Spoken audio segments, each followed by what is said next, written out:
नमस्कार दोस्तों, मैं आप लोगों को स्वागत करता हूं। दोस्तों, प्रधानमंत्री जी की जिसे कह सकते हैं कि तीसरा चरण चुनाव का आते आते उनकी जिसे कह सकते हैं कि बातों में बहुत ज्यादा फर्क देखने को मिल रहा है।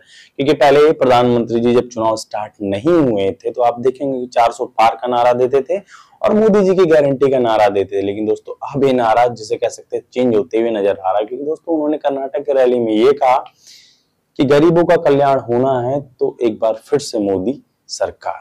दोस्तों ये मैं नहीं कह रहा हूं, मोदी जी कह रहे हैं, आप खुद ही सुन लीजिए।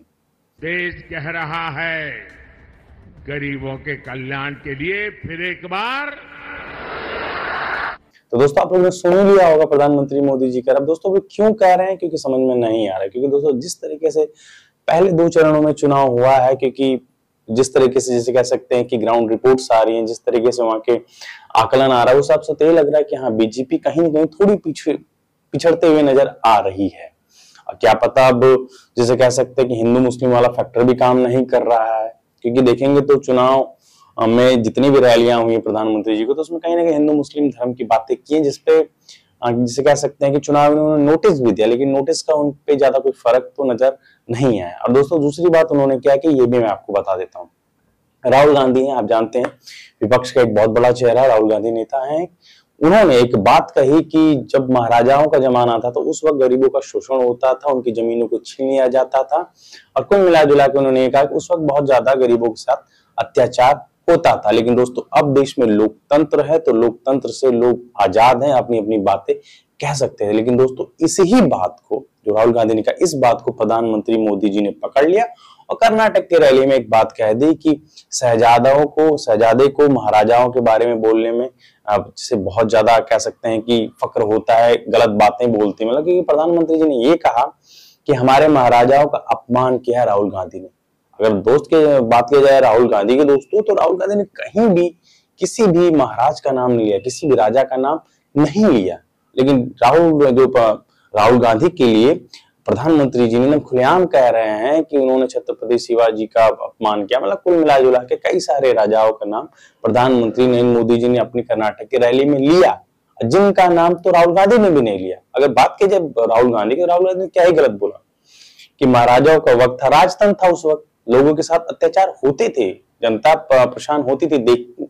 ये सबसे छुपा नहीं है, दिखा है, लोग जानते हैं इस चीज को। तो उसमें उन्होंने गलत क्या कहा? देश में लोकतंत्र है, ये भी सबको पता है, उसमें गलत क्या किया। लेकिन दोस्तों जान ही रहे हैं प्रधानमंत्री मोदी जी, इसमें भी कहीं ना कहीं हिंदू मुस्लिम का फैक्टर लाना था। उन्होंने ये कह दिया कि लेकिन भारत के इतिहास में जो अत्याचार नवाबों ने किए, निजामों ने किए, सुल्तानों ने किए, बादशाहों ने किए, उसकी बात पर तो शाहजादे के मुंह पर ताला लग जाता है, बोलती बंद हो जाती है और राजा महाराजाओं को गालियां दे रहे हो, उनको अपमानित करते हो। कांग्रेस को औरंगजेब के अत्याचार याद नहीं आते, जिसने हमारे सैकड़ों मंदिरों को तोड़ा। औरंगजेब के बारे में राहुल गांधी नहीं कह रहे हैं जिन्होंने हमारे देश के मंदिरों को तोड़ा फोड़ा, इसमें दो राय नहीं है कि औरंगजेब जो था उन्होंने अत्याचार किए। बहुत सारे महाराजा थे जिन्होंने देश के हित में भी काम किया, बहुत सारे महाराजा ऐसे भी थे जिन्होंने देश के हित में काम नहीं किए, ये छुपा नहीं है। लेकिन दोस्तों ये क्लियरली कह देना कि महाराजाओं के बारे में कि राहुल गांधी उनका अपमान करे, ये सही नहीं है। और दोस्तों अगर कर्नाटक की बात करें तो कर्नाटक ही एक ऐसा है जगह जहां पे पूरे देश के जो 2 चरणों का चुनाव, उस चरणों में सबसे ज्यादा अगर वोटिंग कहीं पड़ी है तो कर्नाटक में ही पड़ी है। 69.69 करके कुछ परसेंटेज वोट्स पड़े हैं। पिछली बार के भी 2019 के जो लोकसभा चुनाव, उससे भी ज्यादा परसेंटेज में इस बार कर्नाटक में वोट पड़े हैं। अब दोस्तों सोचने वाली बात है कि प्रधानमंत्री जी जिसे कह सकते हैं कि अपने 400 के नारे को भी छोड़ दिया, गारंटी के नारे को भी उन्होंने छोड़ दिया और वही हिंदू मुस्लिम वाली राजनीति कहीं ना कहीं खोज के लानी उनको।